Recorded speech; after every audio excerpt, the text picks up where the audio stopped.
So it's Sir Roger Moore to you. Oh.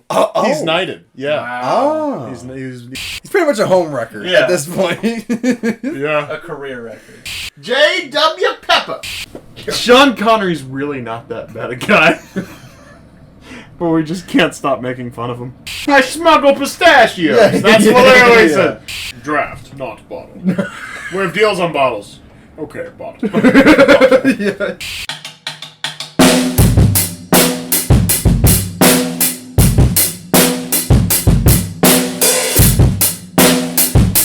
Go. We in here. Here it is. Content crisis. We up in this. Boom. Connery crisis. Connery crisis. This is Octopussy. Octopussy. Definitely the best name so far. Dude, it's been a wild ride, man. Sorry, I'm fixing this air vent, man. It's just messing with my OCD. Messing with your head, yeah. Messing with my head now, man. Yeah. I had a good time, man. This was a very enjoyable experience. Definitely an upward motion compared to the last one, I think. So. Breath of fresh air. Yeah. Compared to For Your Eyes Only. That was the brush. Yeah, that was the breath. Of Picked that up. It was good. Yeah. So, song-wise, that was probably the worst part of the movie. Yeah, it didn't really do super good. Like the acting kind of threw out it, just the silhouettes. I was like, okay, like It was very, very pussy focused. yeah. Due to Yeah, the opening one with like her hand kind of blocking the silhouette there going up her body. I was like, okay, it's a little extra. And then the lady with the gun who shot it and it had like the red line that came out to 007. I was like, it's just cheesy. Like 007 gets pussy, okay? That's what we're trying to tell you. In case this is your first movie. The songs have really gone backwards, or the opening sequence has really gone backwards. Yes. Because like in the beginning, when it was Connery, like I remember being like, "Fuck yeah!" Like, well, like Goldfinger was the first original song. Sure. Goldfinger. It was fun. Yeah. You know, nothing wrong with it. That song slapped. Huh? I said that song slapped. There you go. I think I don't remember Thunderball. You Only Live Twice too well, but I remember like Diamonds Are Forever was fun. Classic. And I mean, Live and Let Die, probably the best Bond song yet. Yeah. Yeah. Of course. But yeah, they're definitely like going backwards, and the way it's shot, like the silhouettes and the cheesiness of it, is it's next level bad. Cheesy. Yeah. Oh, they stopped. I mean, because everything else was like, they kept using pictures, like actual video of people doing that sort of stuff, and now they've gone to a lot of these odd shadowy silhouettes, and they're just kind of experimenting. Yeah. With. And it's just not working out long, like their experiments. Yeah, I'd really love to know what emotion I'm supposed to be feeling seeing these people just doing like somersaults in the nude. And covering up their Am I supposed to be horny? I think Yeah. I'm supposed to be horny. It's not making me horny, though. Yeah. Is horny an emotion? It is. As a frequent sufferer of that motion, it's real. I think that's like it'd be funny, like be a therapist and like it's like, oh, how are you feeling? And say, oh, I'm a little horny. I'm content, a little happy, confused, and very horny. It's like, wow, it's okay. All right. We don't treat that here. We don't treat horniness as a therapist. What about for an extra 20? Happy ending as a therapist. Treat your horniness too. I went through. There's some cast stuff in here that I thought was significant. You have. Where does his name go? Whatever the fuck his name is. Who cares? The guy that plays the Soviet general. Oh, that dude's definitely dead. Yeah, not Orlov, the guy that was the traitor, but the dude who's been recurring in all these things. He was first in From Russia with Love. He was just the dude in the beginning where Connery's walking through that. Well, you'd think it's Connery. Mm-hmm. And the dude walks through, and then that guy kills him. And then that other dude that's in charge walks up, and he's like, yes, whatever the fuck they say. That guy with the clipboard and stuff, that's the dude that plays the KGB general guy, and so then he's KGB general in Spy Who Loved Me. Remember, he's the one that talks to Agent Triple X, and he's like, "Oh, your lover died. I know you guys were lovers." However the lines went, you know. And then, you know, he's still the Soviet guy in Moonraker, For Your Eyes Only. Are you talking about the one that gets shot? Not the guy that gets shot. The other guy. Yeah, the KGB general dude. Okay. He's always the Russian dude in charge. Yeah. The old guy. Spy Love Me, Moonraker, For Your Eyes Only, Octopussy, and he'll be in the next 2. And then he goes away. Spoilers. I was saying, so he's got quite the continuing role. Yeah. And so then I still don't see his first name. His last name's Gotell, Gottell. Gettle? Maybe Gettle. Yeah, maybe. Gotta get like a E up. Gittle? Google? Yeah, Gittle. Gittle. Yeah, good. It's more like Google. Kind of sounds like Google. Google. Just Google. Mr. Google. The reason I was watching You Only Live Twice When You Got Here is because Charles Gray, he is the only guy, or one of 3 characters one of 3 actors to only play both a villain and an ally in Bond movies. He was an ally in You Only Live Twice. He was the dude that gets stabbed in the back when he's talking to Bond in the beginning of You Only Live Twice. Okay. And then, you know, the walls are made of paper and he busts out and the other guy's talking to him and then he just stops. And that's that whole thing. Yeah. I do So he remember plays that. him and then he's Blofeld in Diamonds Are Forever. So he plays both an ally. Why do they I don't know. Well, I mean, okay, let me back up a little bit in my thought process. I like that they're kind of recycling old actors and keeping kind of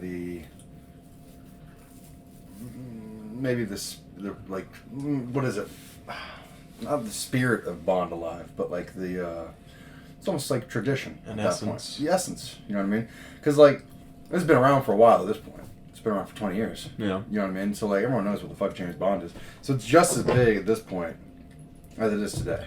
You know what I mean? Yeah. So I'm sure like people recognize, they were probably like, oh my god, that's fucking Big Tits from It's Big Tits. that's Big Tits from fucking Goldfinger. You know what I mean? So I like that. So so Charles Gray, Richard Kiel, who was Jaws, and you know Jaws' arc is just he's evil, and then he's evil in the second movie, and then by the end of that Moonraker, he's He has his own redemption. Him and Golden Globes are... Golden Globes help James out. Golden Globes. There's one more dude named Joe Don Baker, who is in none of the movies that we've watched yet. So he's a villain in The Living Daylights, and he's a CIA agent in Goldeneye, Tomorrow Never Dies. Word. So that's fun. And then we have just a little bit on M, the new M. Because is he officially the new M? Yes, he's the new M until 95 when Judi Dench starts playing M in Goldeneye. Okay. I believe is the first, which is the first Brosnan. I didn't think about that. We'll have to actually play the James Bond game story. I think that'd be cool too. That'd be fun. Review the story in the James Bond game. Yeah. That'd be fun. So, as we talked about last time, Bernard Lee died in January 81, stomach cancer. He left him out of For Your Eyes Only, just out of respect, and then this guy... Oh, damn it. I hate this. Alright. Then that guy... Something Brown. Somehow his first name is not in this. Cleveland Brown. Yeah, Cleveland Brown.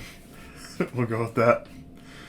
I guess he was a friend of Roger Moore's. Roger Moore, he played on some show called Ivanhoe with Roger Moore before he was in Bond, so Moore recommended him for the part. So there was that. And then... I don't think anyone can hear that. Sounds like we have a dog accident outside. So then we have Maud Adams, who played Octopussy in this movie. Right. She was also a woman. That was a weird way. She's a woman. Why do you keep using the quotes like that? What are you talking about? She's a woman. That's not a Bond woman in Man with the Golden Gun. A woman with the villain who was eventually killed. Remember Scaramanga? Yeah. In Man with the Golden Gun, third nipple dude. Yeah.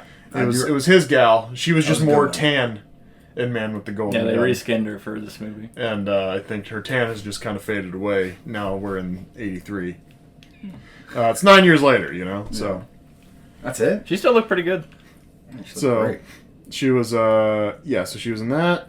And then in 70s Show, I think this poop happened like right outside the door. Just, anyhow. She was on 70s Show as, if you watched 70s Show, go ahead, 70s Show, maybe. What 70s show? That 70s show? That's Oh, okay. Yeah, that one. Yeah. Not the other one. Yeah, not the other one. Midge, her name's Tanya Roberts. The actress's name's Tanya Roberts. Donna's mom. She was also a Bond woman in A View to a Kill, so the next movie. And Barbara Carrera was sort of a Bond woman because it was the unofficial Sean Connery James Bond. Oh, the Never Say Never Again. She's in that. Yeah, that's Barbara Carrera. Mm. And so they were all bride. So Tanya Roberts was the bride. She was getting married to. They were renewing their vows and whatever. These other two were the bridesmaids. And so the three of them were all Bond women starring in the 70s. I don't know, it's just funny. A lot of, that's that support group. Yeah, it's a support group, yeah.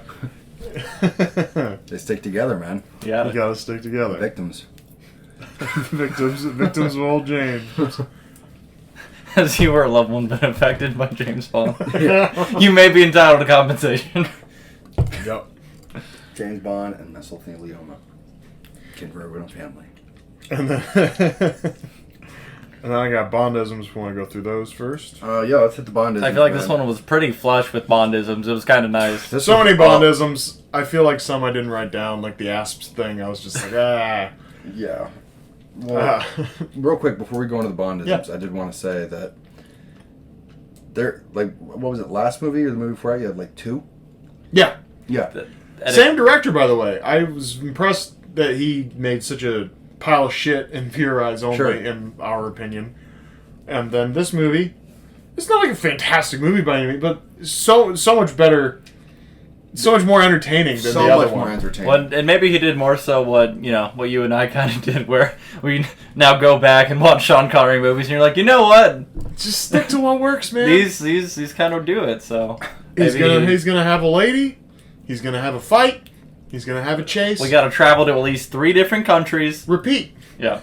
He's gonna go to a place, have a lady, have a fight, have a chase. Repeat.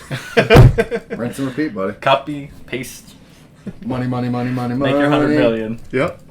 All right, let's get into the Bondisms. So, as a review of Bondisms, if you're a first-time listener or viewer, typically a pun of some kind, but just something James Bond says as his little, sometimes triumphant and sometimes, just kind of... sometimes a darn moment. Sometimes a sign of defeat. Yeah. Sure. That's often of Because punny nature. Anytime that James Bond Making light of the busts a situation. nut, pours a drink, goes to church, he's constantly making jokes. So he's a bit of a quick quips. Making light of the tense. Yeah. His own comedic relief. So, the opening scene is...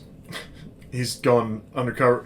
Opening scene has nothing to do with the rest of the movie. Yeah, it was kind of bizarre until the very end, which was kind of late, but... So, he's going undercover as some army dude. His name tag says Toro. He says, Toro sounds like a load of bull. Nice. Next Bondism is he's going to wherever the fuck they went. Too many locations. And his contact VJ is posing as a snake charmer. And then he plays the Bond theme, which Any comments on that? I thought that was kind of neat. Like, to me, it just seemed really funny that would have been, like, a passive thing that happened, but the fact that ended up being, like, his contact, it's like that was his, like, call to him, like, Bond, it's me! Like, I'm summoning you. Yeah, I think it's funny. I thought that had some novelty to it. I think it's funny he knows the tune. Yeah. Like, he's like, oh, catchy. You think, oh, that's my jam! Yeah. Oh, shit, dun, dun, dun. Oh, shit, I like that one. Play it again for me. Almost a bit of that fourth wall break, kind of, right? I mean, a little bit, yeah. Yeah, a little bit, yeah. Because he shouldn't know about the song. It's a theme song. It's Only our song. we know that. It's our song, Right. not yours. Not yours. Get your own song, James. So he says, that's a charming tune. Classic. Cute. He meets Magda at the bar. She was at the auction. He saw her with Kamal. And then he meets her at the bar and says, blah, blah, blah, saw you with him. And you have a good memory for faces. And he says, and figures. Because, he's talking about our boobs. Yeah, he's talking about, like, hey, I like your body. I don't really care about your face. Girl, you'll find. I just matched your face up with your body. Yeah. I just knew that was at the other end of the body. Just my type. Just my type. Ugly with a beautiful body. Here, wear this bag. Made of plastic.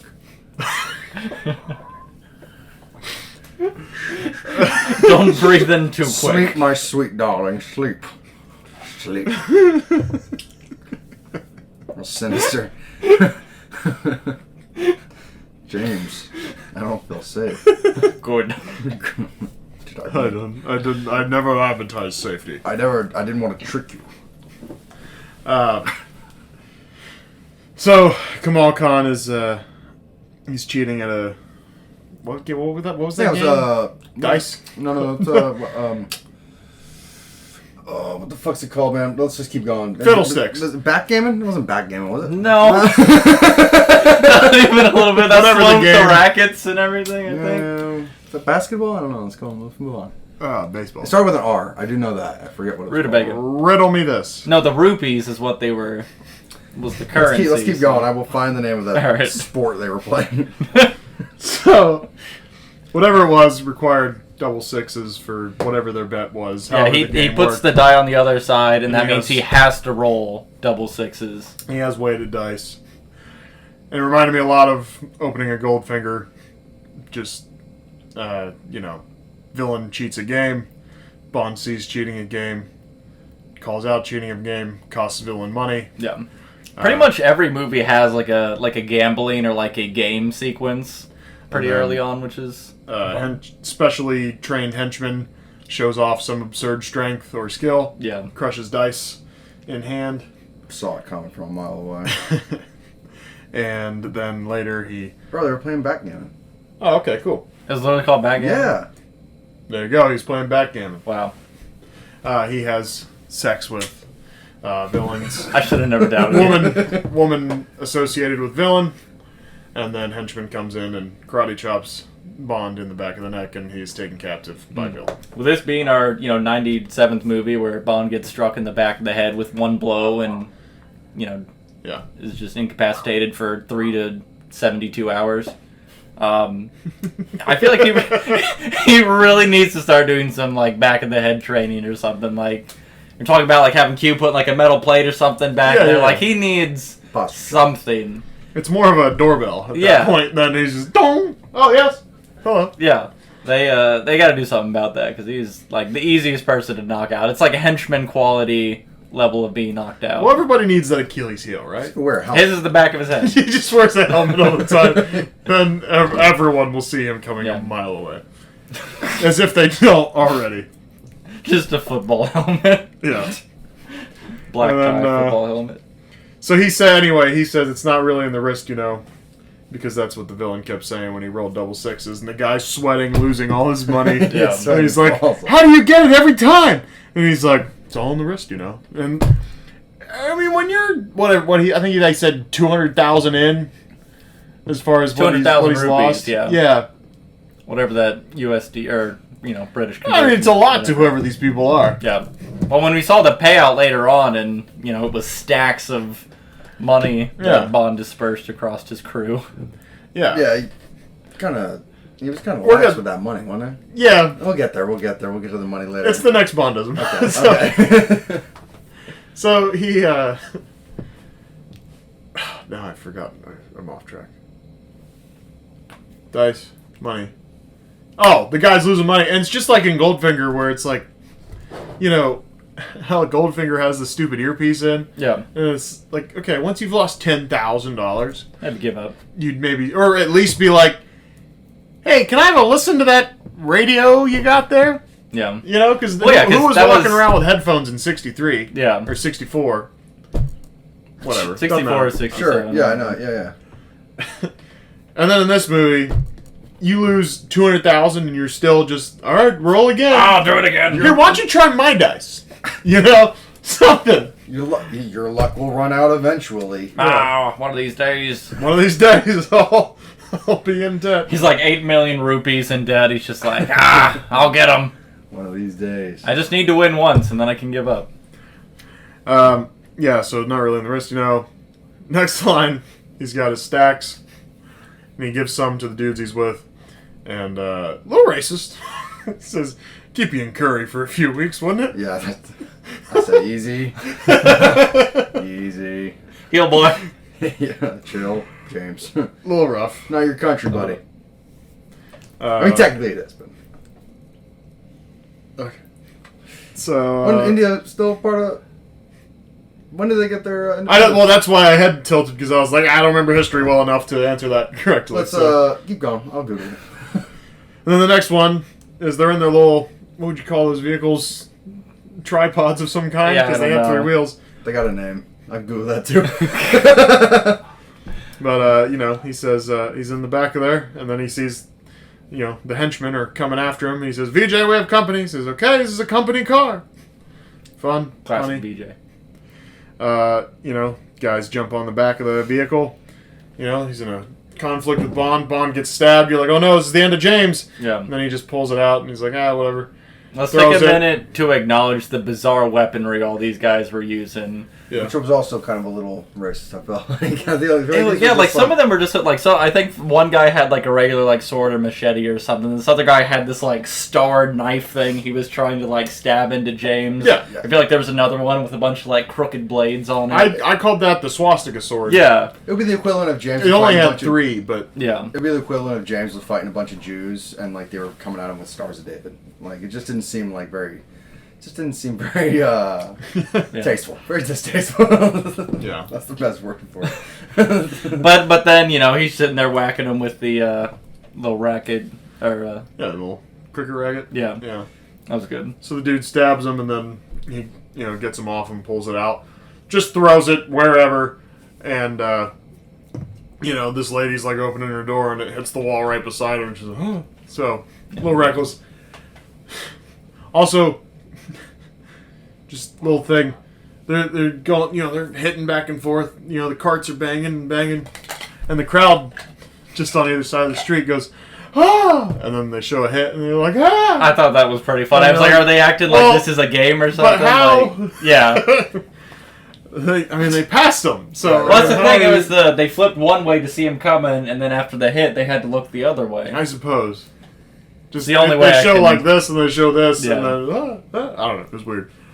Anyway, It was filmed well. It was, Yes. that chase scene. We'll get to the chase scene when That's we go fine. over everything, but the chase scene was really good for the Bond standard. yeah, yeah. You know what I mean? So we'll Yeah. get there. So he takes the money out of his pocket, and he goes, "Thank God for hard currency," and he throws it, and then it lands in some dude's tip bowl. Mm-hmm. So Which, cool. in that specific one, like, it seemed pretty unnecessary to throw the money. I feel like money's still useful with, like, a slit in it or something. But yeah, I mean, Sure. that guy was going to use it. yeah, no, I mean, it worked out well for him. Yeah, James is on the job. He doesn't want to take the money. Anyways. yeah. But except that other guy, well, we'll go over where the rest of the money goes here, but that other guy's the only one who got to keep any of his money. Yeah. So then all the fights happen. There's a bed of nails a guy's laying on. He gets up because there's guys fighting. He somehow beats the sword from the guy, throws him on the bed of nails, and the little guy's, you know, says, "Get off my bed!" Yeah. In a different language, yeah. So, whatever. That one's okay. And not really Bondism, just kind of working through the steps here. Sure. There's a guy juggling torches. Bond grabs one. And then there's a guy with a sword, and he says, "Here, catch." The guy drops the sword, catches the torch for some stupid reason, and then Bond punches him in the face, and that's the end of that. And then he turns around, and there's the guy with the swastika sword. But it only had 3 on it, but it was goofy and crazy, and you're like, what the fuck? And Bond takes a sword from the throat of a sword swallower, and they have a little fight, and he wins. Naturally. And he gives the sword back to the guy. He goes, "You better stick this back yourself."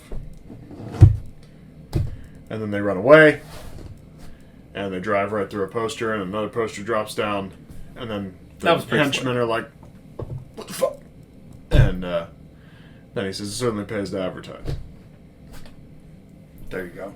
That's these were in such quick succession though that like yeah. Because the boom, next ones were like... It was an overload of... We're firing off Bondism. Most of them Bondism. happened in that action sequence. Yeah. Thank God for hard currency. And then, you go right into Q-Lab. And he's got his gadgets. He's got some weird rope gadget where the rope is ascending with a man on it. And then it gets to a certain height and it just... bends, yeah. And then Bond says... "Having problems keeping it up, Q?" And then Q is just not happy. I mean, Q is not happy with him from the get. He looks at his suit and he goes, "Oh, someone missed. What a pity." Interesting to say to your coworker, essentially. It's like, God, I wish you were dead. God, I wish you were dead, 007. Well, he is always pissed. Like, every time he's involved, he's like, "I had to come out to bumfuck nowhere and carry all this shit with you. Just to get you some gear." He's kind of like James Caddy. You know what I mean? He really isn't like... Well, he's just like, well, why are you so mad? Is this not your job? It's your job, Even when buddy. the lady's throwing pussy at him, he's still like, "I'm at work. Maybe later. yeah, he comes Call me around. at 5. Comes around pretty quick on there. Maybe later. But I mean, come on. Dude. He's always yelling at James about breaking equipment. It's like, dude, spy. Like, shit happens. Yeah. It's like, are all the other spies bringing back the equipment just tip top? Oh, it didn't have to use a Q. Here we don't know. We don't know. But maybe that's just the thing. It's like 007 is a terrible spy. Yeah. And he's always breaking shit. But he saves the world, so... What if, so like, not knowing much about what the other agents are doing at most given points in time, like me personally, I don't know if the other movies really go over it much, but, like, one of James is, like, one of the worst.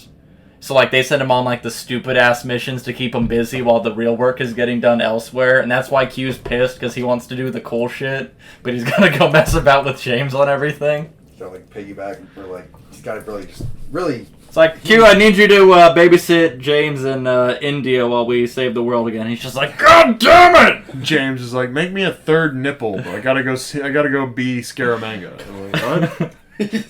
Yeah. Ask Q. Q's doing real work, and he's like, yeah. So Q, you got any nipples hanging around? I need a nipple sticker. You got any nipple stickers hanging around? James, I don't have a fucking nipple. Well, give me an hour. I'll get you a nipple sticker. You're gonna have to make a nipple sticker. I have a sticker machine in the chair. He just walks up to James, just slaps him, and turns around. He's just got a nipple hanging on him. Some now. outsourced $15,000 nipple that he just loses in like 5 minutes. Yeah, he just. At the very end of the day, he's got all his Q's doing all this paperwork, or M's doing all this paperwork. James just waltzes in. He's like, "Man, that was crazy. It worked, yeah." He's like, "All right, well, yeah, okay. Do you have the nipple?" He's like, "Oh, no, I don't have it anymore. It's gone." What happened? I tore it off and threw it. Threw it in the trash. Threw it aside. What was I gonna do with the nipple? Keep it in my pocket? $15,000 nipple, James. Well, that was dumb. Well, you didn't. You didn't tell me. Probably still would have thrown it in the trash. I mean, certain things are just for cinema. So, all right, and then later there's just literally a moment later, a little door knocker where when it hits the door's got all these spikes on it, yeah. So it's kind of like, why is the person going to come knock on the door anyway? And, like, it's counting on them standing within a certain distance of the door to get Yeah, so then it swings open and smashes the dummy, and he says, smashing cue. And, not really any Bondisms. I mean, he starts playing with the camera and zooming in on the girl's boobs, and he tells him... I love that I called that one, too. That made me feel real good. I was like, zoom in on the boobs, I dare you. Like, and then he's just wham, wham. You were like 3 for 3 this entire movie, man. I did pretty good at calling out a couple things. You were like, oh yeah, that's about to happen. If only there was an oncoming train. Yeah, there it is. Yeah. Getting really good at these. But, yeah... Doesn't take much. Rinse and repeat. It's almost like I've seen this movie before. Just different. So the next one, I mean, I don't know. It's kind of one. He gets captured, of course, because he's James Bond, and he can't go 4 hours without getting captured. Yeah, it's the part of the movie where he gets captured. And so he's sitting down to dinner, and Khan's like, I believe you met Magda already, or whatever the fuck. And he's like, I believe you two met, and he goes, it was a pleasure. Yes, it was. If that was Sean Connery, though, he would have been. It was a pleasure. Yes, I just insatiably raped her. It was great. He says, hiss off. There's a whole jungle scene. The jungle scene was just... Tells a tiger to sit, and it sits. Sitta! Yeah, the way he said it, he was like, Sitta! And then a snake's crawling on his back as he's hiding in some tall grass. An asp. And the asp is on his ass. And it was an ass pass. He says, hiss off. And it does. Because he's James Bond and it knows better. Khan sees him at the Pussy Palace. And he's like, you have a nasty habit of surviving. And he says, you know what they say about the fittest? And then the last one I have is the end of the movie. He says, I trust you can handle this contraption cue. They're in a hot air balloon. And he says, it goes by hot air. And he goes, oh, then you can. Classic. Yeah. So now we're on notes. That's it. You want to go notes? You want to go notes? Yeah, dude. Let's or go. did you have stuff? You were Googling stuff. No, we found out what the game was called. I think we were... Backgammon. The little cart doesn't really have a name. Okay. I've asked before. Because I've asked my friend. Oh, okay. Because she gave birth. Actually, matter of fact, I got a little fun thing about that. She gave birth in the back of one of those things. Really? Yeah. Wow. Yeah. Well, yeah.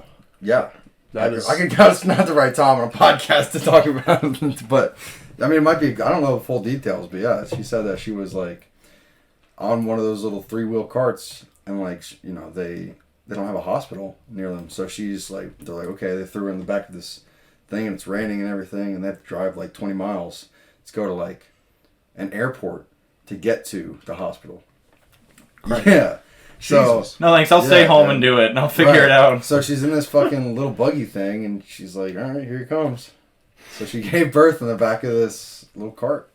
Wow. In the foothills in Nepal, dude. It's impressive. It's pretty badass, dude. Yeah, that's fun. Yeah. Then she came to America and had an epidural. She's like, fuck that, dude.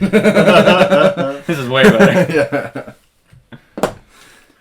All right, so this movie opens up. The opening scene, I think we can just walk right past that, because it really is just kind of... The only note I had was it was cool when he pulled the parachutes on them. The dudes. The excessive amount of side boob we got out of this character that I frankly would have liked to have seen a little more of. Mm-hmm. She seemed fun. Mostly the side boob was doing it for me. But the side boob was pretty cool, man. Yeah, that's how he distracts them. Yeah, I mean it worked for me, so I wouldn't say I'm better than any of the henchmen. Right. We talked about opening song. This is another scenario I feel the scene right after the open would have been way better as the open. Mm-hmm. And then you have the song, and then you go into plot. But which you said the same thing about one of the other ones too, where it's like, why did we? Yeah, same thing about the last one. Yeah. A lot of these are like that. I mean, Goldfinger's like that. Yeah. Right off the top of my head. You Only Live Twice. It has directly to do with the plot. Right, I think the opening sequence is literally just to show off like Bond does wild stuff. Yeah. There's hot women. Yep. Usually there's like a gadget or escape scene kind of thing. It's an advertisement for you to stay there. Yeah, it sets the tone. It sets the tone. But what's like kind of confusing with this is like it used to be, it was like it would crescendo, it would like rise up to this point where at the end, look at the camera and then go into the blood. And then, and then you get the music, and it's like, Live or let die. Dude, it's like, I'm excited. Now... It's going to be a long time before we can stop comparing to Live and Let Die. Now you got, James Bond titty fucking a girl for 20 minutes, and then it's like this shitty song, and it's like, okay, this isn't the tone I wanted set. I'm not going to lie. I think I watched a different movie for the first 20 minutes. I don't recall the titty fucking scene. I mean, the side movie. Do you have that cut? Can I go watch it? Let's pause here. By myself? I'm going to need 10 minutes. 2. Who am I kidding? And I'm finished. Yeah, okay. I was about to say, I'm just finished. I'm done. Well. I'm done. Carry on. Yeah, so he's at the headquarters. Miss Penelope Smallbone, of course. Oh yeah, we got to talk about that, man. Is Moneypenny done? It's Moneypenny's new assistant. Well, is this her last movie? So I think that's kind of what I was getting the tone of. It may be. I don't know. I didn't. We'll cover it next. We'll see if it happens next movie. Yeah. Well, we'll leave ourselves in the dark on that one. Yeah. Because one will not miss Moneypenny. However, I think that she's an absolute treasure and will be missed. Very contradictory statement there. That just killed me on the name of Smallbone. Like, that's just... Yeah. I feel like they should have either fit in, like, a clever joke there or just gave her a normal name. Like, Smallbone makes me think I'm missing something that's supposed to be funny. Yeah, I feel like I'm definitely not... I'm missing the joke. Maybe she only bones small because she can't get Connery. Maybe it's just because everybody's like... Moneypenny's been chasing Bond for years. It's the smaller version of Moneypenny to Bone. So it's the small bone. There it is. Yeah, there you go. We got it. Like that's good. I was worried there. These writers were really think. What are we gonna name her? Well, what does he like to bone? Oh no, what's Moneypenny Junior? What do you call her? Junior Bone? No, Small Bone. Oh okay. Small Bone. Small Bone. Small Bone. All right. So we're moving on here. Yeah. Small Bone. I did like in the interaction there with Moneypenny that she was the one who threw the hat onto the hat stand. Yes. Because when he walks in, we didn't really talk about that actually. When he walks in, he sees Small Bone, and then I initially was like, "Oh shit, where's Moneypenny?" You know, but then her old ass. Very short-lived. Bond says. He's like, "You've never looked better," or something. You look better and better every day. Oh, she goes, yeah. I'm over here. No. Like, of course you are. She looked annoyed, though. She looked like she was done. She really did. Like, she just looked, like, done with all this the franchise? James Bond. Yeah, the franchise. Which is stupid, because she doesn't have to spend more than, like, 5 minutes on screen. It was like an hour, like, every 3 years, and she's cool. She's set for life. Hey, we, need to beat Moneypenny again. God damn it! Yeah, she's like, I can't Are do you it. serious? Is that shit ever gonna end? I'm 88 years old. If she's 88, she looks great. More power to you, Moneypenny. I like when Bond makes it rain. Just takes that stack of money from dude. Because again, we have the whole chase. It's we went. All right, so he's dispatched to like New Delhi, right? Yeah. And he meets VJ. VJ. He meets VJ. We love VJ. Loved VJ, dude. Like perfect sidekick material. Yeah, just good energy and everything. Chilling. He's like, fuck yeah, man, I'm hanging out with He knew the theme song. Yeah, he's giving him a massage. He's like, you go get him, Tiger, you know? Oh, man. He does massage Bond.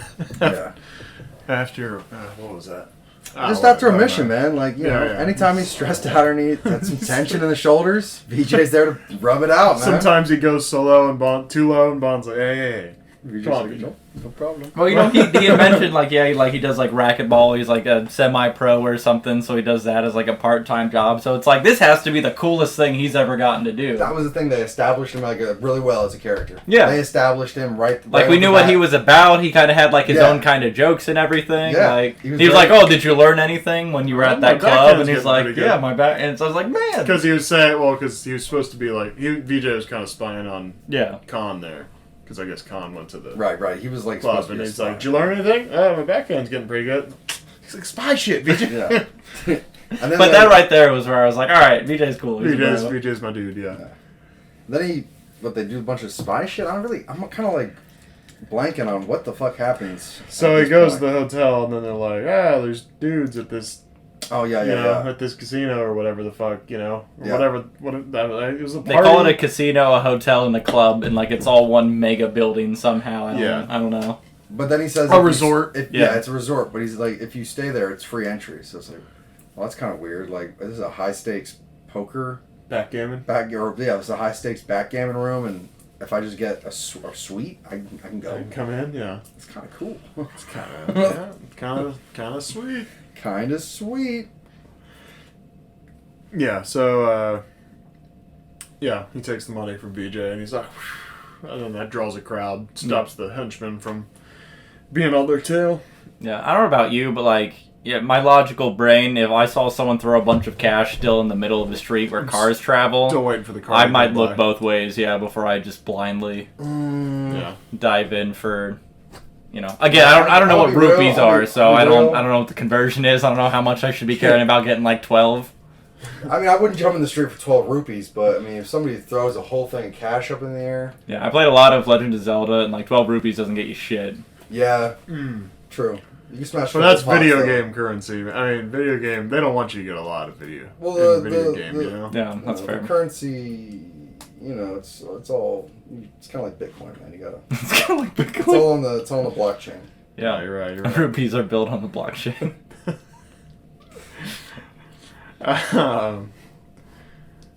Q's disappointed he's not dead. Tells BJ not to let him influence him with his adolescent antics and bad habits. Yeah, which I thought was like even more into the sidekick thing. He's like, take care of the kid. It's kind of like, James was like a fatherly type of. This was his kid.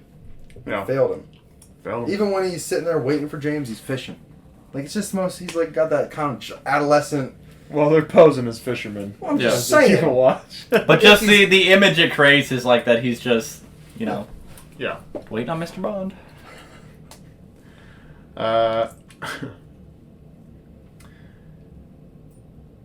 Oh, yeah, okay, that's just like Goldfinger, yeah. Okay, meets Magda for dinner.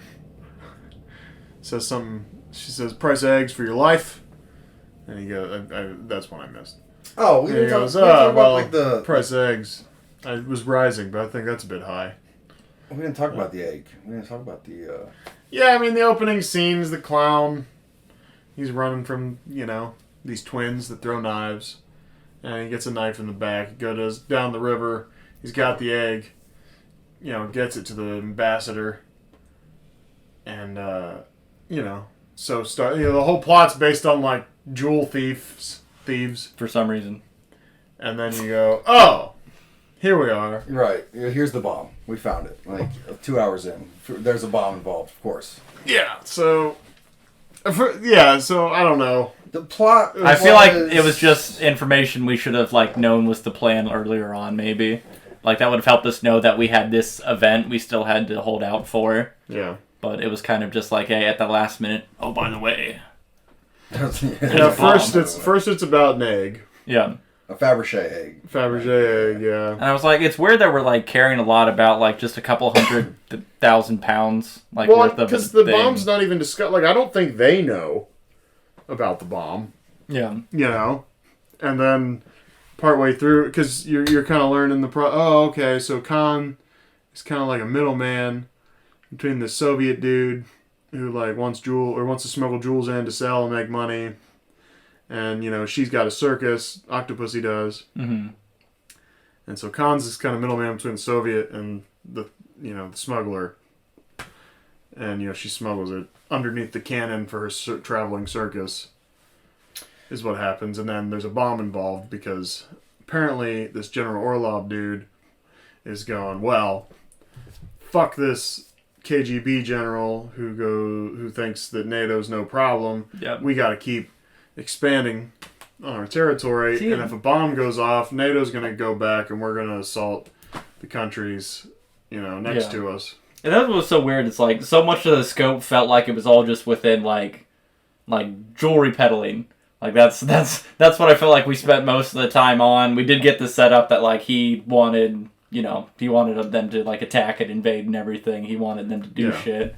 And it's like, oh, we spent all this time on the like jewelry stuff here, and it's like Octopussy's scope of like what was going on was like this big. Yeah. Well, he was like, nope, we're taking over the whole damn world, baby. We're gonna invade. We're gonna take everyone over. It's gonna be great. Well, yeah, because Bond goes there thinking she's gonna have some info, and then she's just kind of like, yeah, steal stuff.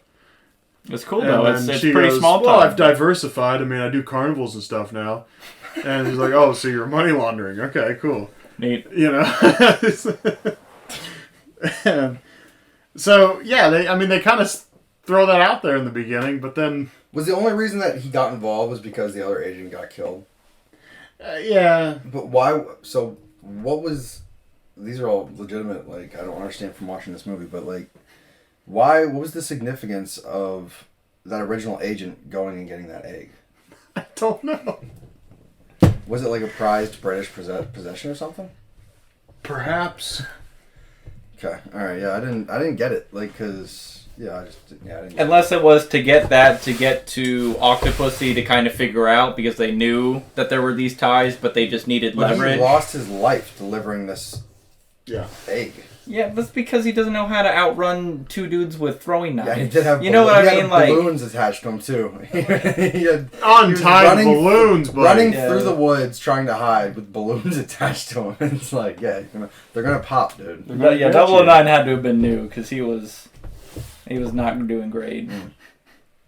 But I do like that. Later on, James also has to don the clown costume. So I like that. A lot of costumes. Had to be... A lot of costumes in this movie. Yeah. Yeah, he kills one of the knife throwers and he poses the knife thrower and becomes a gorilla. God. Jesus Christ.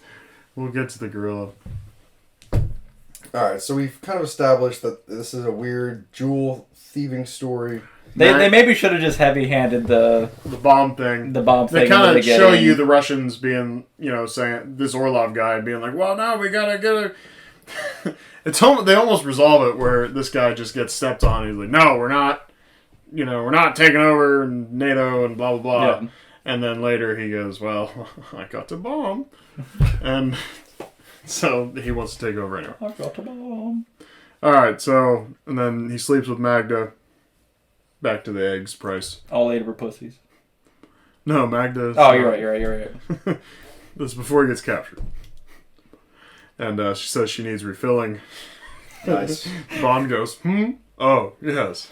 That was definitely one of the lower browed ones, but that was good. And then he sees her tattoo. He says, "What's that?" "That's her little Octopussy." And then he gives it Roger Moore eyes. And, Show me more of your little Octopussy. I thought I already saw that. Yeah, just like Goldfinger, henchman gets him after sleeping with the girl. Of course, the henchman lets him keep his spy gadgets while he takes his 3-day-long nap or whatever. Wakes up, what month is it? Yeah. It's September outside now. It's September outside. How many Ambien did I take?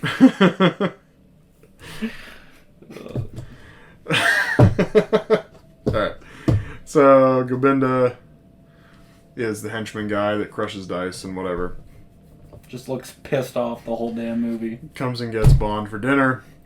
They sit down and he goes, "Bond, the souffle can't wait." And, so Bond's just talking the whole time about, well, what if I don't feel like talking? And he's eating... Bond eats a bite of souffle. Yeah. I think the other two had maybe 3 bites of souffle. Magda and Khan. And then they just take the souffle... you're done. Yeah. They just take whole pieces of souffle away. I don't know what kind of souffle it was, but... I mean, I feel like if you're in an elegant place like that, man, they know when you're... They know when you're done. You got 5 seconds to eat. Yeah, it's pretty quick around here. It's a lot of different things to eat, It's a things have to be served on schedule because of the way it's prepared, So it's like they knew the goat's head. Was it goat head or sheep head? Sheep head. Stuffed sheep's head. The stuffed sheep's head was next, so they were like, "Hey man, we gotta get them souffles out of there. I got a sheep head that's got to be on his plate in 30 seconds." And Khan is a big fan of sheep's head. He takes the eyeball right out, takes a bite of it. Yeah, definitely was. It had a very oddly satisfying squish sound to it when he took the bite. I was like, okay. Looked like a marshmallow when he... A little bit, A little bit, yeah. Yeah. I was close on that one. I was like, oh, it's monkey brain, like from... I guess you might be able to say it's a Bondism there, just because he says, I can't eat when I'm being stared at. Yeah. But he's also looking at Gobindi. Yeah. Gobinda. There we go. And they did a really awkward, like, fast zoom in on his face in that scene, too. That was kind of uncomfortable to show that he was, like, staring at him. Oh, yeah. Like, they started off where it was, like, his upper torso, and then they're just like, worm. I'm just like, yeah, we know, he's staring. Yeah, he's kind of angry. He looks pissed. We don't have to keep looking at it. I get it. Angriest guy I've ever seen in my life. So Bond escapes with his pen that melts metal, because they let him keep all his stuff. Mm-hmm. And, he's crawling out the window, sees Magda undressing, and he goes, little eyebrows going on. Neat. Yeah. And he's like, that's fun. Thinks he's getting caught a bunch of times, goes through her room, gets out, does spy shit, peeking on people. Typical Bond shit. Then he's hiding. And then all of a sudden it just turns to day, and he hides in a body bag. Yeah, I feel like we need to complain about the fact that he's got the earpiece, he's listening in through a little tracker thing they put on the fake egg. Yeah. And then upstairs she turns on her hair dryer. Two floors away. Somehow picks up the frequency. Something of that causes interference with his earpiece. Yeah. She's on the second floor in the bedroom on the far side, and he's in the basement. Yeah. Trying to listen into a combo transmitter between. Yeah. I don't know how technology like that works. Got a warm water bottle right there. Oh, shit, yeah. Throw the ice. So yeah, it doesn't really make a whole lot of sense on how that works, but it works or not. Yeah. Well, whatever. And the point was, he asked Gobinda for a nightcap because he asked Magda if he'd come in for a nightcap. Hard passed. He grabs him. He's like, "No, you're going this way." And then I don't suppose you care for a nightcap. And he just kind of looks at him. Okay, good night. I would love it if he came in and they just like mad stared at each other while having a drink. Yeah. Just the most tense thing. But yeah, so then they go downstairs to do the eavesdropping. He hides in the college dorm for the rest of the henchmen, where they're just hanging They're out. all just dead. Yeah. And then, gets put in the body bag. And then we have a scene that's just really bizarre with a weird yell, booga wooga kind of thing. I said he did his best Baron Samedi impression. I don't even know if that was Roger Moore. It didn't sound like him at all. I think it was weird. And I tried to look for it online. I couldn't find anything. Maybe somebody else could find something. But I swear to God, that sounded like a Baron Samedi laugh, and they just like cut it from out. Live and Let Die and threw it in here. But yeah, he goes, rips out of the body bag, and then he gingerly trots down the hill, and that's no match for, 9 gunmen on top of a roof are no match for Bond. Gingerly, not even running side to side or nothing. He's obviously got that run where don't fall, don't fall, don't fall. Yeah, he's just scampering. He's chased through the jungle. There's tarantulas. Mm-hmm. Disappointingly, there was not an elephant chase during this scene. I was really holding my hopes out for it, but it was kind of an elephant chase. But Roger Moore was not on an elephant. That's what I wanted. Yeah, I wanted that elephant chasing elephant action. It's true. Snake on the leg tells the tiger to sit, and it sits. Snake crawls over his leg. Tarzan yell. Ridiculous. Why are you yelling like Tarzan? That, honestly, that scene was just so baffling and cheesy to me because, the subtitles alone just saying Tarzan yell or Tarzan scream. Yelling, yeah. I was like, okay, that's just stupid. Number one, James Bond wouldn't do that. It's like they added it in because they're like, oh, this is stupid. Yeah. But it just didn't even look good, because it was the same way that, Tarzan, yeah. Yeah, it's just like these weird, just grabbing on the next one. Also, if he just shuts the fuck up, he would have gotten away. He gets away. Yeah. But instead, they know where he is. Falls in the water. He instantly has a leech on his chest under his shirt. So I don't know how that pulls works. out a lighter and the lighter's lights fine. it off. If anyone knows anything about leeches, explain why that is a thing. Why didn't he just pull it off? Yeah, don't they just? Yeah. They just come right off, right? I've never had a leech. Never had a leech. I don't know. I've had friends that are kind of like that. Finds a tourist boat nearby. You say, "Oh, you with this tour?" He goes, "No, I'm with the economy tour." Classic. And then they're like, "Oh, take a picture of that guy with the turban. That's fantastic." Fantastic. Bond infiltrates the Pussy Palace. Says it's sexual discrimination that there's no guys there. He's got his little cool fake crocodile that he hides inside of to move through the water. Yeah, loses all illusion when just the top part of its skull flips up for his little hand to poke in. It's like, come on, James. What are you doing? Not very effective. Yeah, the only thing that would have been worse is if like a fucking periscope came out of the top of it for him to scope around. Octopussy. The story of Octopussy's father actually sounded somewhat interesting. Yeah. That would have made a decent Bond movie. I don't think a father should just be calling his daughter his little Octopussy. Yeah. That was his nickname for me, his little Octopussy. Yeah, that's on us, though. You know, that's on probably we, the American people of the past 15, 20 years. Yeah, we've really destroyed that word. Yeah. I mean... I'm just going to check. Okay, Just keep talking. Okay, Yeah, talk. okay. When do you think pussy became, like, such a... I don't want to say such a bad word, because it just doesn't really do it justice. But like, had like a derogatory connotation. Really a little bit. derogatory connotation, you know what I mean? Well, obviously, it was close here. Like, Yeah, they were going called the for movie- it. They knew it. Like, you could never get away with calling a movie Octopussy now, I don't think. No, I don't think so. I mean, maybe. You think Not maybe? a big budget movie.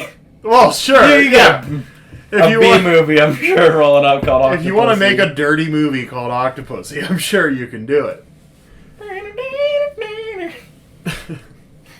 Yeah, I thought it would be weird calling your daughter Octopus. It's a little weird. Alright. Yo-Yo Saw's pretty cool. Except for only being able to strike people directly beneath you. Yeah. Like, I was really expecting him to do it as like a, Sure. throwing it forward kind of thing, like some kind of utility, but... The only time he did is when you can't see him doing it. Yeah. Because the saw hits the door. And of course she's here and it goes, "Dang!" Oh god. It's a whole thing. Terrible weapon. Bad weapon. Look cool, though. Yeah, it's super cool. He slaughters VJ. Yeah, man. Yeah, that's R.I.P. unfortunate.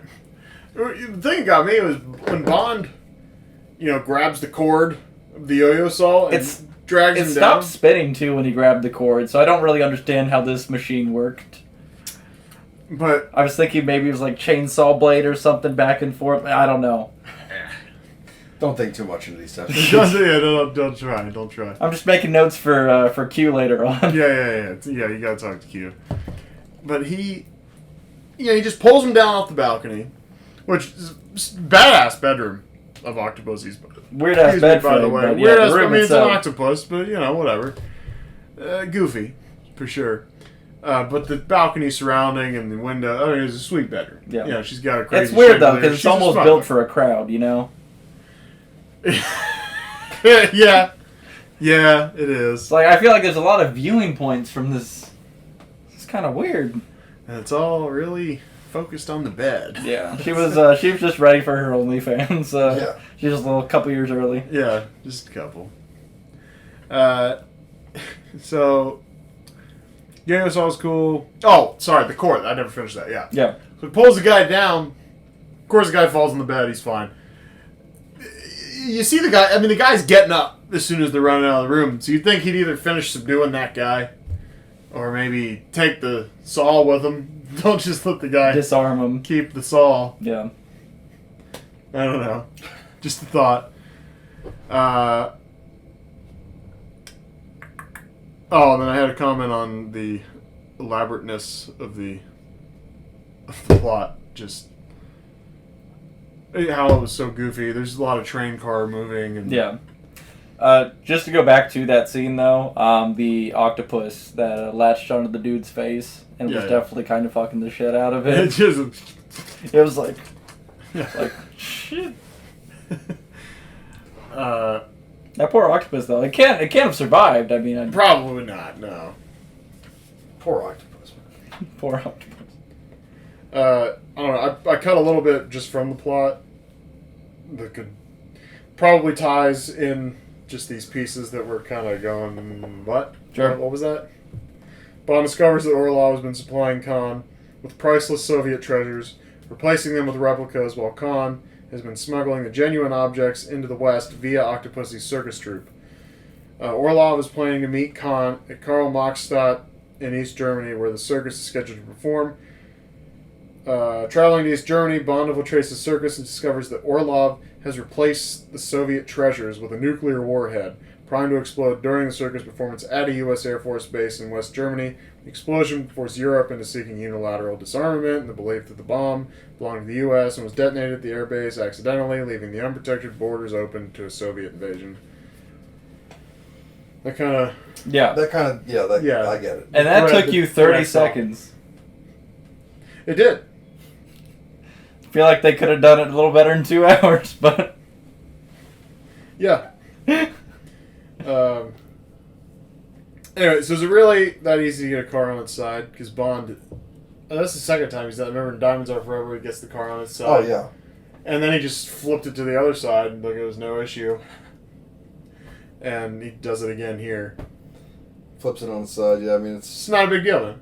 pretty easy. Cars are meant to do that. And, like, a lot of gunfire hit the bottom of the vehicle. It doesn't do anything. It's fine. No impact. Still drives. Yeah. It's still fun. It missed all the major organs. It's fine. Yeah. No vital organs. Dudes in this movie really can't hit shit. No. Yeah, that's It was bad. I mean, I know it's a trope, but it was bad in this movie. Yeah. It was so bad in this movie. There was a lot of he's wide open. Like, there's no way you can't hit him. Where there's a machine gun, with the guy with the machine gun, just a train car between him and Bond. And Bond's not even behind the train car yet, and it's very open at the bottom. And then Bond's like ducking underneath. Ha-ha! I got you. Just funny. Bond's out climbing on the side of the train car. Dude's like, pow pow! I'm like, no. He got away. He got around the corner, which he's been struggling down the same train car for 2 minutes. Yeah. And then, all of a sudden he's, I figured this out. Just shimmies down the side and gets out of the way. Mm-hmm. I don't know. On the topic of the train car, you said one of the stunt actors got injured on one of those scenes, right? Yeah. I totally didn't keep that pulled up. No, I wasn't prepared for it. But whatever his name was, he was doing the stunt where he's on the side of the train car and there was a concrete thing in the way and he got hit. And now, granted, I don't know how credible that website was, which is why I wasn't going to read it, because it used words like speeded. it did use a word that said speeded. So I wasn't going to go because I didn't know how 100% credible it was. But there's a good possibility that stuntman got hurt and was in the hospital and it was a whole thing. So Poor guy. So that sucks. Is speeded a word? I think it's supposed to be sped. I thought sped was the past tense there, but I think I think you're right. I'm just saying I don't know if speeded is still Scrabble technically a word. Right. Scrabbleable. Speeded up. Yeah. Sped up. Yeah, speeded. That's a word. All right. Well, Maybe we're dumb. I don't know. Speeded just sounds. It doesn't sound right. I would have used sped up. It sounds like shooted. Shooted. Like shooted him. Don't look up shooted. I don't want to know if that's a word. If that's a word, I quit. That's Scrabbleable. If shooted is a word, then this podcast is over. And forever. No, it's not good. Oh, excellent. Okay. Nervous there. Damn, I was kind of hoping I could just shut this. All right, see you Shut this guys. operation Very down. good. Okay, well, Nope. it is a word, but you can't say I shooted that person. You can't. It's not. It's a word. It's a word, but it's not. It's not like. Turn the cameras off. Yeah, it's not. It's not We're like done a. forever. You can't say like, oh, I shooted a movie or I shooted a person. It's not a verb. It's something else. It's like it's Oh, I got it. like relating to when relating to plants. Like you could say my lilies have shooted because they have shoots. Shoots, I thought was like CHUT. No, that's like a shoot, like a shoot, like something else, like this is a shoot. CHUT, or like a lily or a plant has a shoot. You know what I mean? Like that's like it's growths. So like when it's budding, It's gonna have new growth. It produces a shoot. Oh, look, my lily is shooting. We'll have a shoot debate on another episode. Are we still allowed to record? There's no debate. It's no debate. It's on the internet. Look it up. No, explanation is what I meant. Oh, sure. Yeah.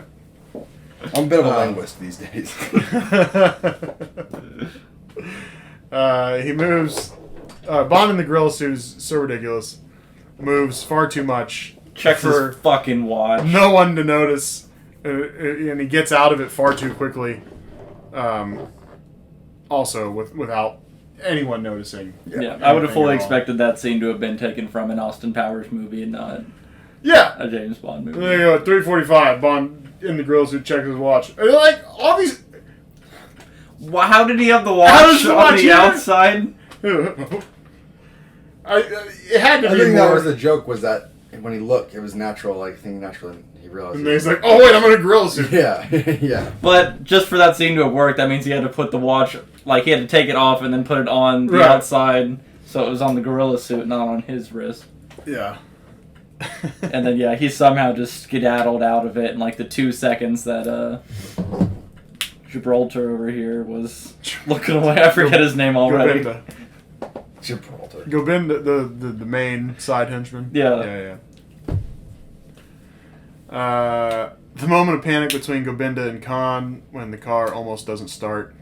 I was trying to look for something about that being genuine. Yeah. Like maybe the car just happened to not start. Yeah. Which would have been really, I don't know. Would have been cool if it's authentic. But I wonder if that's written in the script or not. Yeah. It would have been really funny if that was just like a natural thing, though. Because just the look they gave each other, like it looked kind of genuine. Like they were like, is it... Yeah. And Try then it it starts again. and they're like, Don't think Maybe that was the script. I mean, yeah. I don't know. That could also be one of the things where it was planned, but the actors didn't know about it. Ooh, yeah. I like that. Just for stuff like the that. genuine reaction kind of stuff. Yeah, I think it's Goodfellas where they're having that conversation about. I'm gonna sneeze. No, I'm not. Okay. I'm gonna cut out that sound bite right there. Yeah. Yeah. Paulie's talking to the owner of the Bamboo Lounge, and he's telling me, what do you want me to do? You shoot the guy? And he goes, yeah, it wouldn't be a bad idea. And then Paulie just looks at him. I guess, allegedly, I think I heard on something that he didn't tell the character playing Paulie, and so then he just kind of looks at him. Scorsese. Sure. Does stuff like that. No, any script? No, it's no. I can no. There's I mean, I'm sure PDFs there's a way to somewhere, find it, but Yeah, we don't need it that bad. A lot of train movement, a lot of stuff happening on the train. Felt like I was back in From Russia with Love for a second. oh. Just a lot of time spent on the train. Yeah. Not a lot of exciting time spent on the train, too. It was kind of a slog. Just him slowly moving, shimmying down the side. He had to have been exhausted. He ran up and down that train like 3 times. He was hanging off the side of it, and he was hanging underneath it for a while. Like, He hasn't been drinking a lot. It didn't have any time to drink. Yeah, I mean, he drank with Octopussy. He's kind of trained. he's getting too old for this shit. Yeah, I think I did read some. I didn't follow through because I didn't, keep the link or read the whole thing. But it said something about Roger Moore kind of wanting to be done, but then he signed on for these last 2, which is this and View to a Kill. Yeah. Next. So he gets off the. He falls off the train. He's got to get to where the train's going. He's trying to hitchhike. This car of teenagers, says, "Ah, come on!" And then he's like, Come see here. Come see here. Yeah. Just Peel speeds out. off. Bang! Yeah. Haha, I'm saying stupid James Bond. Toodles. I like that. I was like, this is the only place where like nobody gives James Bond any credit. He's just some rando on the road. Yeah. If James Bond is in your town, give him a ride, because shit might be going down. So then he ends up in the car with some German couple trying to feed him schnitzels and beer. What a nice, loving, The comment I typical made was German that family. it doesn't matter where he goes. They just take whatever culture like whatever the surface level understanding of like a culture is, they're just like, yeah, we'll throw them there. And they're like, okay, what is Germany? Beer? Fine, fuck it. That works. Throw them in a car with a bunch of beer and fucking sausages. Beer, sausages, that works. Yeah, because I don't know what they would have done with all those sausages once they got to where they were going, because... Well, who else are they going to feed? I don't get it.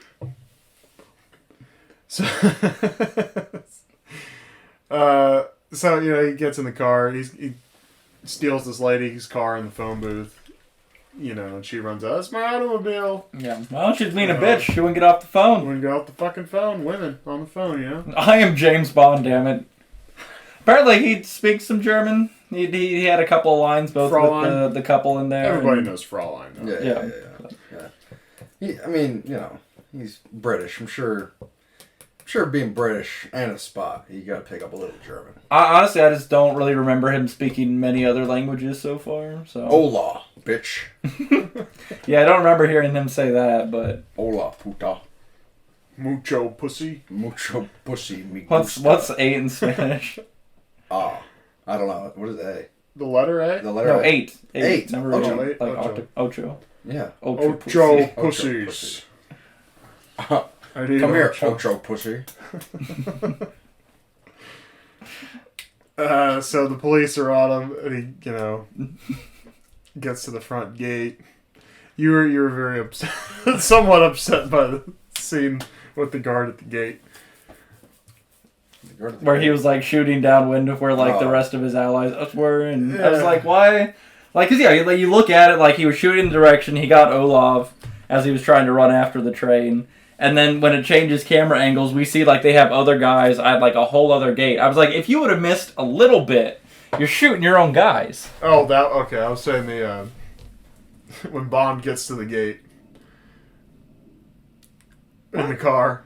Oh, and the guy was like, yes, okay, you're right. You can't go through. I forgot about that. I said it's urgent. And then he just drives through. So he pulls out his pistol. He probably shoots one singular time forward, and then the rest of the gunshots are with the gun up here. And you see the smoke and everything, but like at least 3 or 4 other shots of him pointing directly up. And then we were joking that it's because he was just so pissed. He was like, "God, James Bond! Get him!" So then Bond's got to ditch the car, ditch the red outfit. Oh, he does have the final confrontation with the other twin in the woods, and he's all nailed to the door with the knives. Knived to the door? I don't know. And then he opens the door. Definitely not shooting to the door. He's definitely not shooting to the door. But that guy definitely speeded over to stab him. So. He was speeded. Yeah, he speeded over there. If he would have just thrown a knife at his head, I mean, the game's over. Or just walked up and stabbed him like a normal. Yeah, Bond uses momentum against him, but you didn't have to have momentum. That's where he also is like, he's like, because the goon is like, this is for my brother. And then James is like, this is for 009.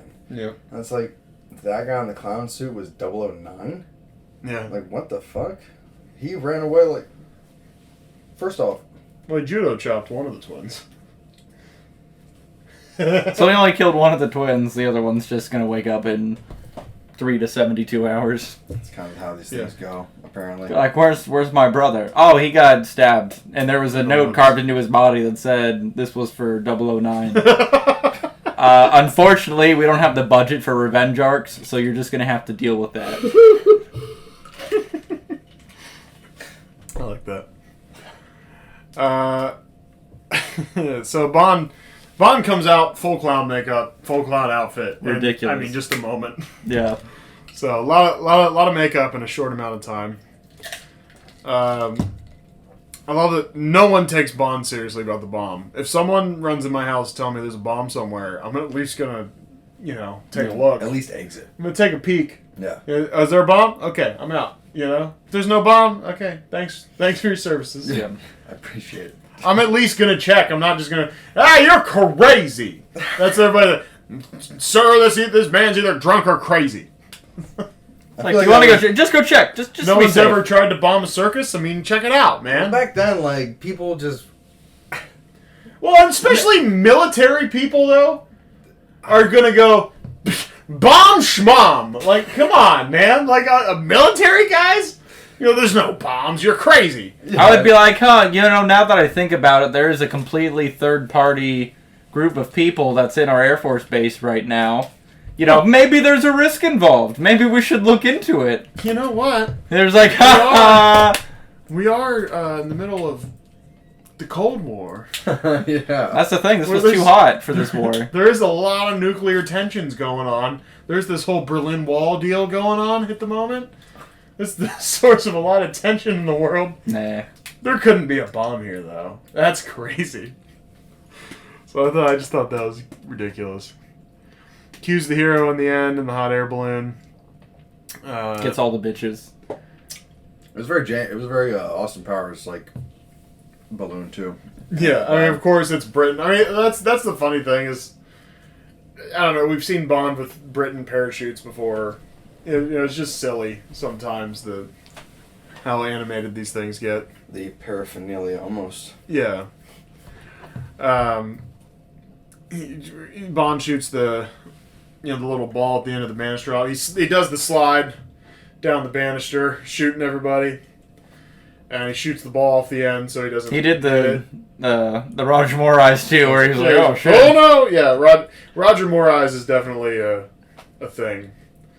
When someone says something out of pocket, or Roger Moore is just, oh no. I mean, Connery kind of had a face, but his face was more like, I don't know. It was more just Sean Connery himself. Like, Roger Moore makes these... His face doesn't make expressions, but it's just the eyes. The eyes they're very just like, oh shit. Like, there's a lot of thoughts going behind the eyes. And very expressive eyes, yeah. Yeah. But I don't know, I would think that the jaggedness of the banister would maybe rip your balls to pieces. Hurt a little more than that was just an impact, you know. Well, don't worry. Q made sure all of the pants were steel lined. So. Oh, nice. Yeah. It's like well, get a cup installed for me. They're steel lined. I mean, just run into them. Well, he wanted to complete the slide, Yeah, you're right. He's trying to work up to a lock. He's trying to just lock James' pants. He's like, well, I've got this little lock on here. It's state issued. You'd be a more effective spy if you couldn't get that thing out and use it all the time. The problem is that he'd start using the spy tools. He'd have the corrosive pen thing, and he'd be like, I just gotta get it just right. Oh, my fumes. So whenever he jumps into his Aston Martin, he like jumps in all quick, and he's like, puts the key in. He's like, it's not starting. He's, oh shit, I forgot. Yeah. Blows into a breathalyzer. Yeah, can't go anywhere. Was pretty disappointed we didn't get to see ejector seat use this movie, but well, yeah, that was in Goldfinger. We were watching the beginning of Goldfinger before Harley. Oh, you're right. I'm getting this confused. My bad. Yeah, the ejector seat is rather hilarious. It's kind of a badly shot thing. It is fun. It's a good time. Can't make me watch 2 James Bond movies in one day. Yeah, they all blend together. It's not safe. All right, so he chases the bomb. Oh, he did stop the bomb, yeah. And then I was onto the Q and the hot air balloon and all that. Bond chases down a plane that's taken off on a horse because Bond. Whatever. We did the math. That's not possible. We did look it up. The plane's taken off likely at about 30 miles an hour faster than that horse goes. But whatever. Bond, he's on the plane. He's on top of the plane. They do some rolls and stuff, trying to get him off the plane. He holds on, unplugs the engine or some shit. Just fucks. He's just like, what's this? Looks important. Yeah, the blade stops spinning. And yeah, motor stops. That's a whole deal. It's like, you'll kill us all. The guy comes out on the plane. Gobinda. Gilderoy. They kind of chase each other around the plane. That's. You ever think? Anytime I think about being at the heights, I don't know. I just get the oh god feeling. The heebie-jeebies, yeah. I believe they call it. Sure, that'll work. I don't know. And then they're kind of shimmying down the, back of the plane. Bond grabs the antenna and whacks Gobinda in the face with it. Yeah. And apparently that hurts so bad that Gobinda just fell off the plane. Yeah, and the way some of the like scenes were framed on there too, where they were both kind of laying flat, and Giuseppe is slashing at him. Giuseppe now. I know. Every time I think about it, I know I can't say it right. Gobinda. Gobinda. Gobinda.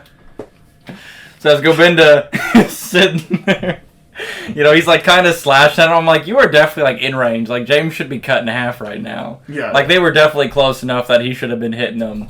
Just the way they were framed, it was like he's just poke him. Just poke him. He'll fall off.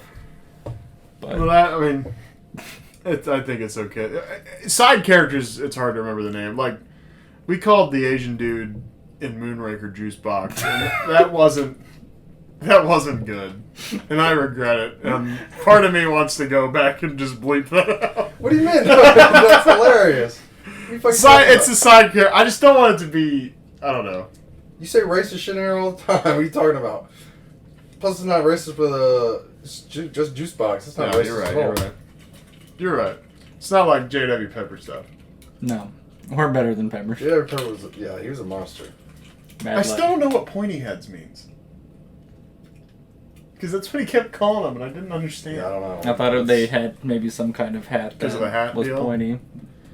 Like, isn't there I mean, something that's in, just like in one of calling those you- cultures that has like a cone hat kind of thing? Maybe. I don't know.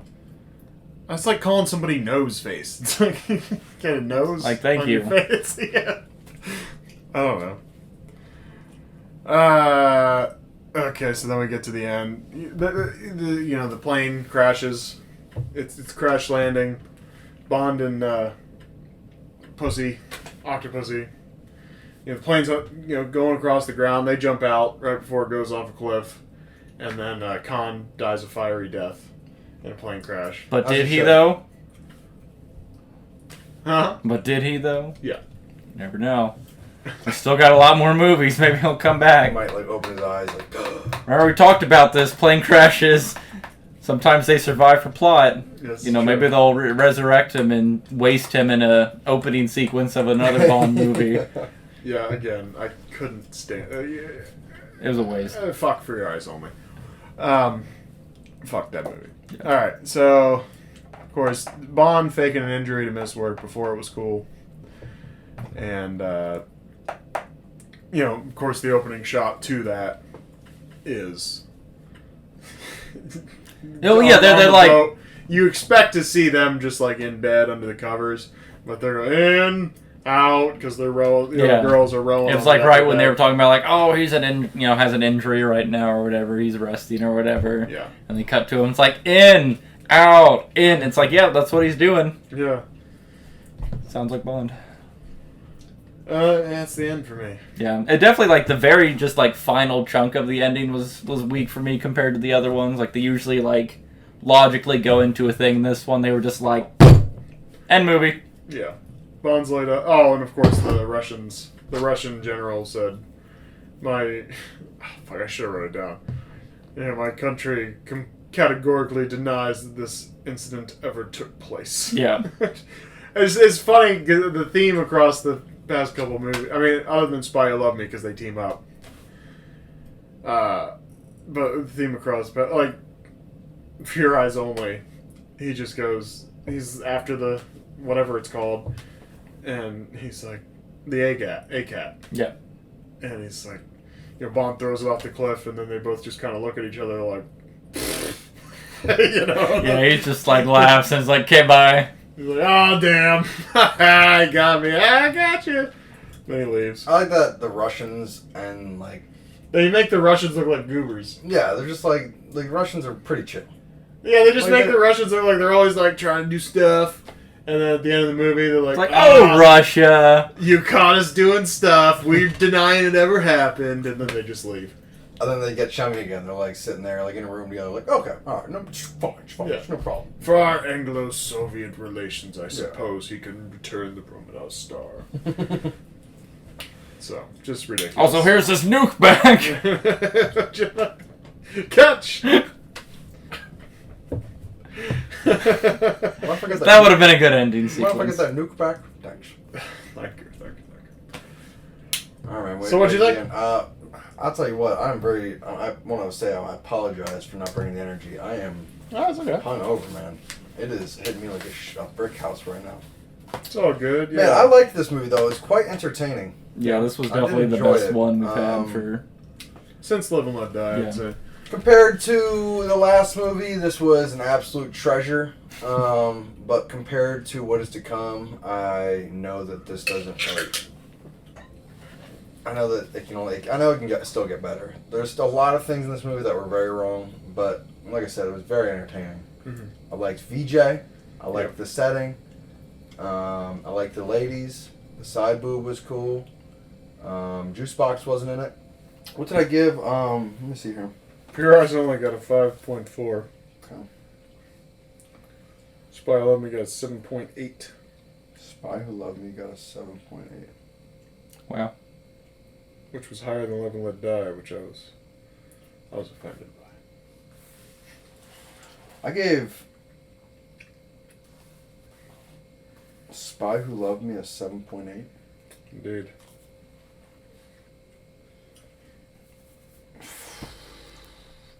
Man, what the fuck? We had tacos that day. I don't know if that brought up your mood. Honestly, I might have just had more food in my system, man. This is actually quite interesting. All of Harley's ratings are based off of how good of a meal he had prior to the podcast. He's really just reviewing the food. He didn't eat today. He was about to give it a 2, and then he started thinking about it. He's like, oh, wait, hold on. Let me get some food, and then I'll give you a proper rating. Alright, I'm going to rate Octopussy Alright, bring Spy Who Loved Me down to a 7.4, because I'm really not comfortable with that being a 7.8. Yeah. Bring that to a 7.4, and then I want Octopussy to be a 7.6. Okay. So you like this one more than Live and Let Die? Yes. Just a smidgen? Yes. Just a smidgen. Just a smidgen. Fair. Well, I'll tell you, this is my rationale, because do not remember, and I don't even remember Spy Who Loved Me at this point. So, it obviously didn't fit that well into my It's the guy with the underwater fucking building that, like, will the underwater base that'll rise up and stuff. Yeah, okay, I do. It wasn't a terrible movie. It's my favorite Bond car, is that movie, The Lotus of Spray, the submarine car. Yeah, I remember, yeah. Alright, yeah. But then, okay. Yeah, my rationale is that 7.6, I like him more than that. So, yeah, 7.6. Okay. That's my rationale. What would you give, Jason? Okay. What was my rundown of the last couple? Looks like 5.5 was for 5.5 Moonraker, 5 for Your Eyes Only. And then what I gave Live and Let Die was at 7 or 7.5? Oh, back to that 7. 7. Golden Gun, 6.5. Okay. Yeah, I'd say I'd probably enjoyed this one just a little bit less than Live and Let Die still, but overall, like, I definitely enjoyed this one a lot more than what we had been doing lately. Like, we had a bunch of Bondisms. Mm-hmm. I like that there was a handful of things I could call out right before they happened. Yeah. I feel like that's how I know. No, it's been a like decent one there. Yeah. So I'll go just a cut under. I'll do a 6.9 for Octopussy. I feel like that's appropriate. Very fitting. Nice. Yeah, I was going to give it, what I wrote down, I was going to give it a 7.3, but, I don't know, 6.9, just because of the pussy tail. Yeah. I said I like this one didn't still pathetically attempt to, tie in being a part of this ongoing series, as we're, however many movies in at this point. And, it's just like, hey, we're coming in, we're doing a thing, we're getting out. Yeah. Adventure of the week kind of thing. Yeah. Lots of action, as far as I feel like it was almost an 8 at times. Mm-hmm. But then, like, Tarzan and The whole forest sequence plot was kind of whack, and yeah. And just, I don't know, there's a lot of goofy stuff that threw it off for me. Yeah. So I'm saying 7.3, but that would mean that this is higher than Live and Let Die for me. So I think I'm gonna retroactively probably raise Live and Let Die to 7.5. I think. I think it's okay. I think it's okay to 7.3, change ratings, man. Yeah, because the baseline. Once you have more to reference it against, yeah. And like if I had to go back, maybe we do a thing where we kind of go back and just go, okay, maybe some of this Connery stuff. I was really harsh on a lot of Connery movies. Yeah, but they weren't. Well, they weren't good. But then I watch some of these Roger Moore ones, and I don't know. I was checking out You Only Live Twice, and I went. Yeah, Goldfinger does not deserve a 6.4. Yeah, that was a U. I gave it a 6. Yeah, I know. I mean, I thought that like at that time when we rated that was the best to date, as far as those movies go. As far as the story goes, but yeah, like I'd like to go back and just kind of watch them and maybe give a retroactive rating. But my immediate reaction to those movies were those low scores. But yeah, I think retroactively I'm going and saying, "When Will It Die?" 7.5. This is 7.3. And then none of the other Roger Moore movies have got above 7. 5.5, 6, 6, and 6, 6, 6. Gotcha. So. All right, so we got next, man. We got the last Roger Moore movie next. View to a Kill. View to a Kill will be next, and then you get into the second Austin Powers. Man, I am fucking tired, man. I should not have drank all that alcohol last night. Yeah, well, that was a fucking consequences mistake. Of your own actions. Consequences, man. Well, Charles moved. He had a birthday. It was a whole thing. Not yet. So, well, we're celebrating early because you can go party on a Sunday and go to work on Monday. No, it's the Lord's Day. You can't do that. Yeah, you can't do that, bro. You don't drink on Sundays. Can't do that. No. All right. Well, thanks for listening. Thanks so much. Or viewing. Much appreciated. Yeah. Next time. Well, don't forget to like, comment, subscribe. Yeah. Yeah. You got to do the thing, man. Yeah. Where can they find us? Would you give him a minute? He's doing the wrapping up spiel. Yeah. Okay. Wrap it up. All right, we'll get on with it. I saw Jason. I saw you pumping. You were waiting for it. You were priming that one, dude. You were waiting for the right second. Content Crisis Hotline Yahoo.com. On Twitter at Content Crisis 1, and we're on the YouTube Content Crisis. Like, comment, and subscribe. Yep. Don't forget to hit the bell icon and get notified whenever a new video comes out. And and Spotify, Apple Podcasts should be wherever you get your podcasts. Just Content Crisis. So thank you for listening and viewing. We're back with View to a Kill, or whatever the hell's going on at the time. I don't know release schedules. I don't know what's going on right this moment when this one's coming out. So you'll see our faces though at some point. Later.